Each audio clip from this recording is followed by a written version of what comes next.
휴, 근본주의에 대두 이제 하겠습니다. 오늘 해야 될 진도.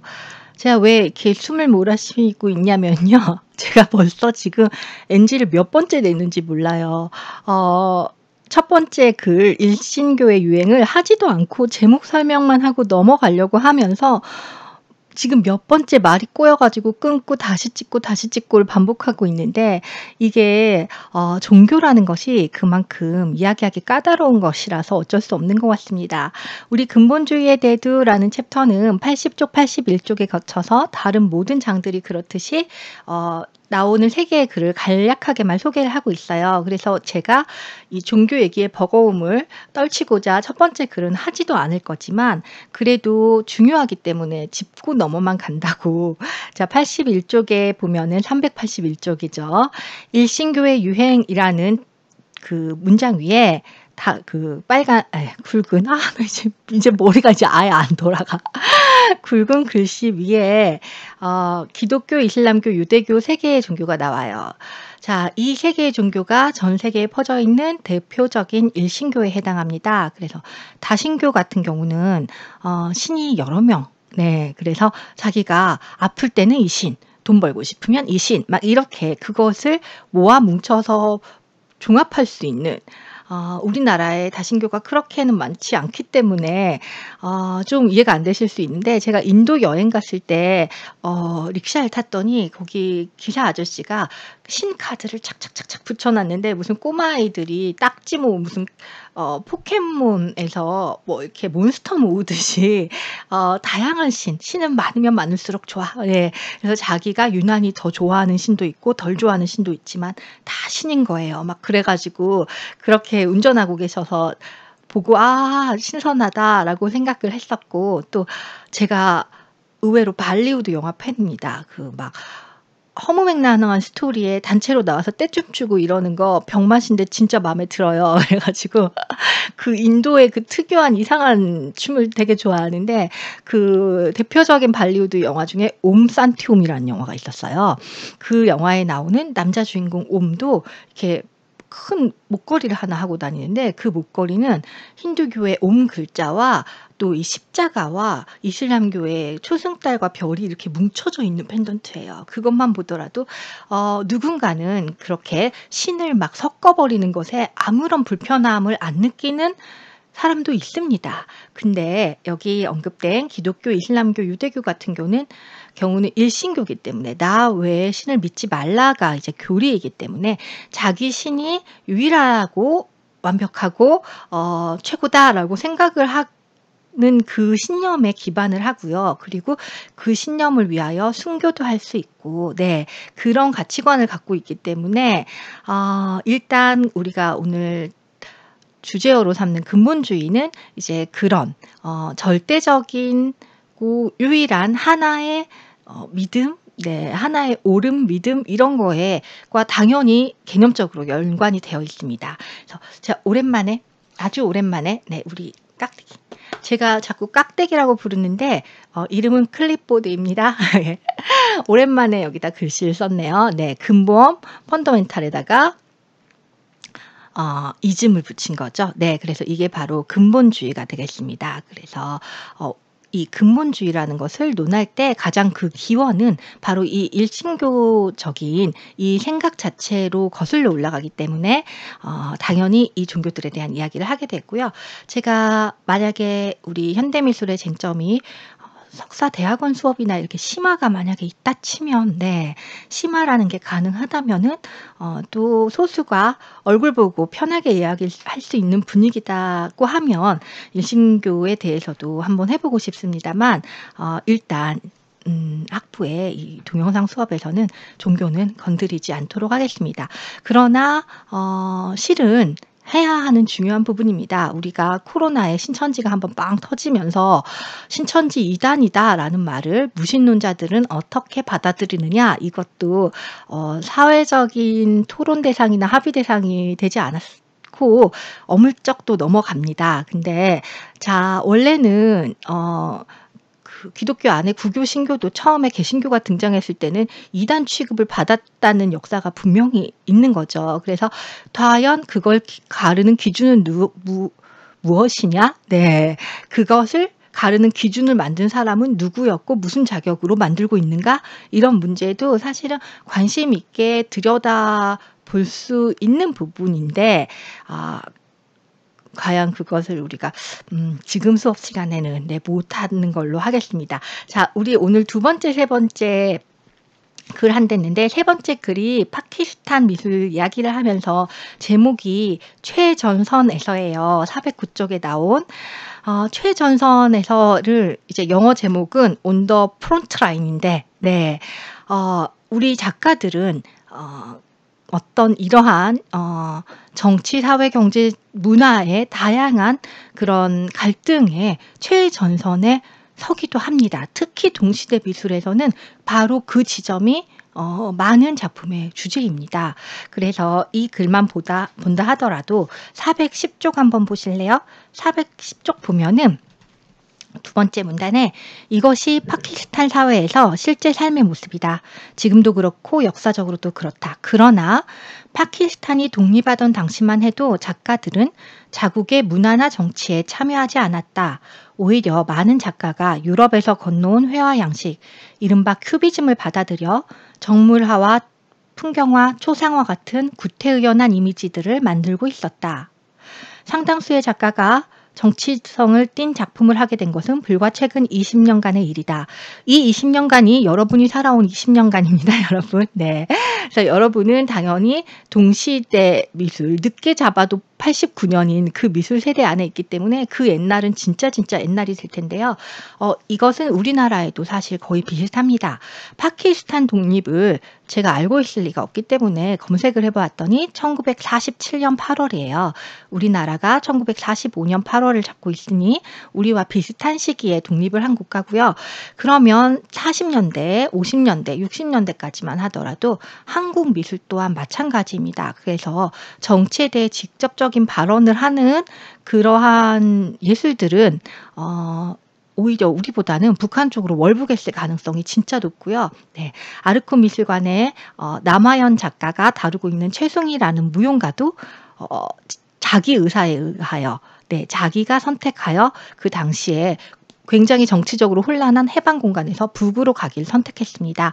그리고 여러분이 한국 미술사를 해보면 알겠지만 우리 해방 당시에 정말 많은 의식이 있는 예술가들은 자기의 올바른 판단에 의하여 북을 선택했습니다. 그 이후에 정치적으로 북이 변질된 것도 있고 이제 그 이야기는 오늘 하진 않겠습니다만 어쨌거나 파키스탄 같은 경우도 1947년 이후에 한동안 거의 20-30년 동안 미술하는 사람들이 정치적인 미술을 그렇게 많이 하지 않았다는 거예요. 그리고 미술하는 사람들은 뭐냐? 우리는 미술을 하니까 서양의 미술을 좀 뒤늦게나마 배워와서 미술을 잘하고 싶어 했던 거죠. 네. 우리나라에도 1960년대에 가장 대표적인 미술 사조가 무엇이냐 하면 앵포르멜이라고 얘기를 합니다. 그 앵포르멜은 유럽에 있었던 거죠. 유럽의 추상 표현, 추상 미술을 이제 감정적인 추상 미술 앵포르멜이라고 하는데 기하학적이기보다는 실존주의가 더 많이 들어간 그 앵포르멜을 한국에서도 앵포르멜이라는 이름으로 추상회화를 하는 거예요. 기존에 없던 추상회화를 가져와서 하는데 그 당시에 한국이 군부 독재 사회이고 잘 살아보세 운동을 하면서 경제가 마구 발전하고 이게 과연 이 한국의 앵포르멜 작가들의 작업에 잘 드러나고 있느냐? 그것보다는 미술이라는 흐름 안에서의 미술로서 어떤 미술의 형식 역사상의 발전이 더 두드러지겠죠. 한국의 정치 경제 반영보다는 전혀 반영이 안 된다고 할 수 없기 때문에 요즘 미술 시장에서 단색화 한국의 모노크롬 단색화가 좀 잘 팔린다는 거 알고 계세요? 네, 최근 상당히 인기인데 그러다 보니까 이 단색화가 언뜻 보기에는 아무런 그 사회를 반영하고 있지 않은 것 같지만 사실은 반영한다라는 주장을 하는 그런 이론적 근거들도 많이 발표되고 있습니다. 그래서 한국 단색화의 사회 경제적 맥락 이런 것도 최근 들어서 많이 나오고 있는데 어쨌든 그래도 예를 들면 민중미술 이런 것보다는 당연히 정치사회 반영률이 작죠. 파키스탄도 똑같았다고 합니다. 그래서 우리가 파키스탄이라는 몇몇 학생들에게는 어디 붙었는지도 잘 모를 그런 나라와 비교를 하는 게 좀 낯설게 느껴질 수도 있겠지만 소위 제3 세계로 분류됐던 많은 나라들의 공통점이에요.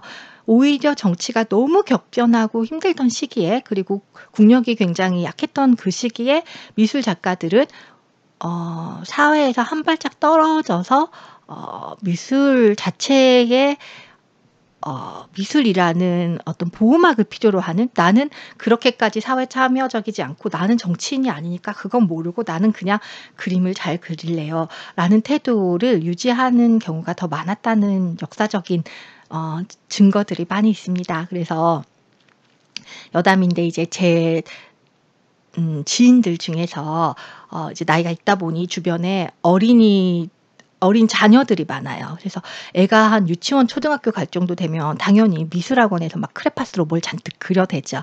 그러다 보면 우리 엄마들은 또 막 자기 아들이 엄청 소질이 있는 것 같아. 그리고 좀 소질이 있는 애들이 진짜 있어요. 그래서 선생님들이, 미술학원 선생님이 "아, 얘 진짜 소질 있네." 이러면은 이제 미술 전공자가 아닌 경우에 아는 지인이라고, 미술하는 지인이라고 나밖에 없는 그런 엄마들이 나한테 문의를 해 옵니다.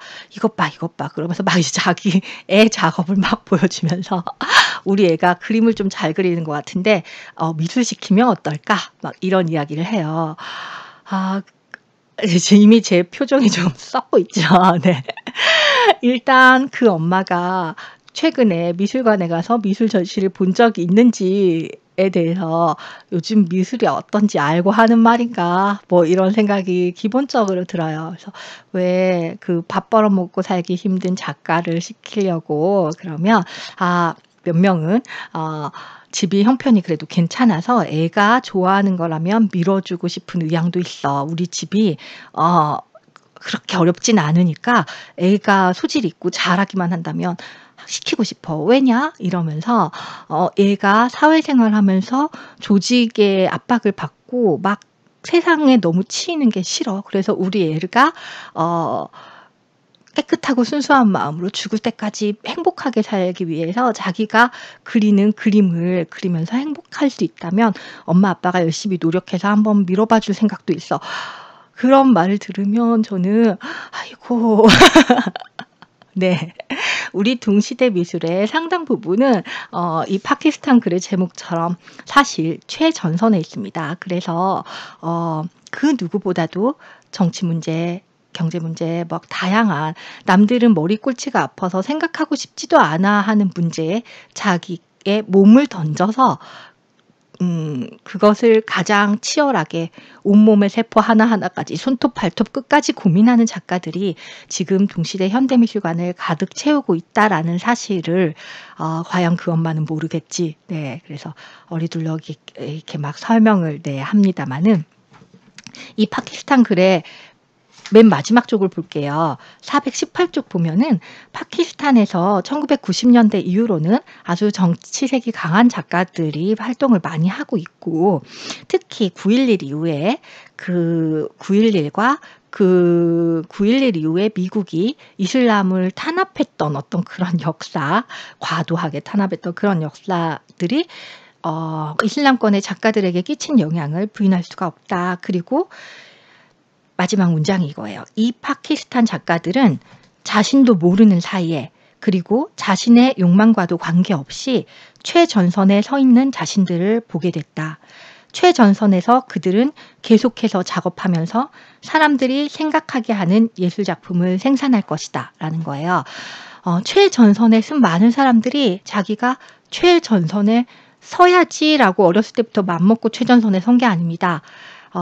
현대 미술의, 동시대 미술의 흐름과, 그리고 자신의 국가와 지역이 처한 위치와, 그리고 일어나는 굵직한 세계적인 사건들 사이에서 거기서 발언하는 미술인으로서 뭔가 살아보려고 노력을 하다 보니 자기도 모르게 어느 순간 최전선에 서 있는 거죠. 네. 동시대 미술 작가는 이렇다라는 걸. 네. 물론 모두가 다 그렇진 않습니다. 아직도 엄마들이 그 엄마가 바란 대로 아름다운 거 그리고 사는 작가 있습니다마는 오히려 과반의 작가들이 이렇게 최전선에 서서 활동하고 있다라는 사실이 일반인들에겐 그렇게 많이 알려져 있지는 않다라고도 느껴집니다. 그리고 심지어 지금 이 수업을 들으면서 라고 한숨을 저와 함께 쉬고 있는 최전선에 서는데 전혀 준비가 안 되어 있는 많은 미술대학 학생들이 있다라는 것도 저 또한 알고 있습니다. 그러나 어쨌거나 동시대 미술의 현대미술의 쟁점 수업을 하려다 보면요. 오늘은 특히 다음 주 특히 최전선에 서 있는 마음으로 수업을 할 수밖에 없습니다. 자, 그러면 이 최전선에 서는 사람들은 어찌하다 최전선에 섰는가? 특히 종교적 근본주의자들은 어찌하여 발생하였는가?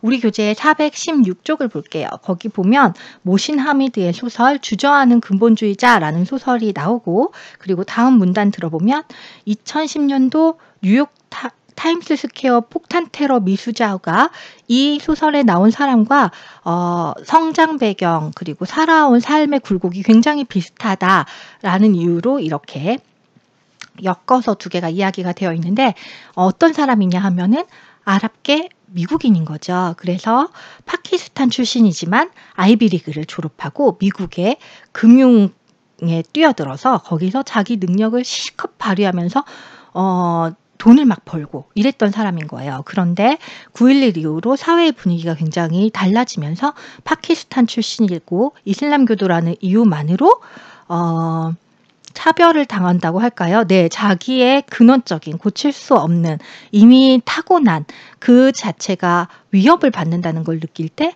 이 사람은 오히려 더욱 전에 없던 자기 정체성의 변화를 겪게 되는 거죠. 네, 그 누구도 최전선에 원래부터 쓰려고 했던 사람은 없습니다.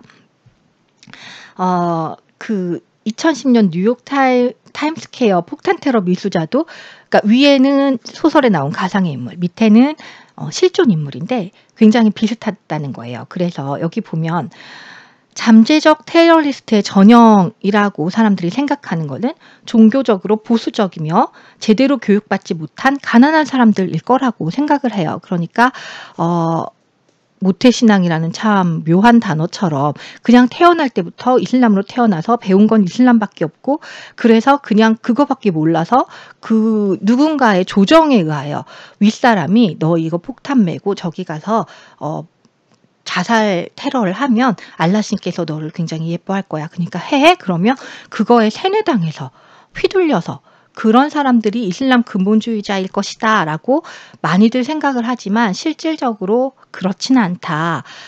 자기 나름대로 정말 자기의 가치관을 가지고 열심히 살아왔던 사람들 중에서 근본주의로 돌아서는 사람들이 생겨난다. 그러니까 우리가 이걸 멀게 생각하고 남이라고 생각하지 않아야 되는 그 이유예요. 네, 근본주의자? 걔들은 그냥 아예 처음부터 성분이 나랑 달라. 네, 그리고 우리 주변, 내 주변엔 없어. 그런 거 아니야. 라고 생각할 문제는 아니라는 거. 네, 그 얘기를 해드리고 싶습니다. 내가 어느 순간 근본주의자가 될 가망이 전혀 없다고 생각하실 수 있으세요?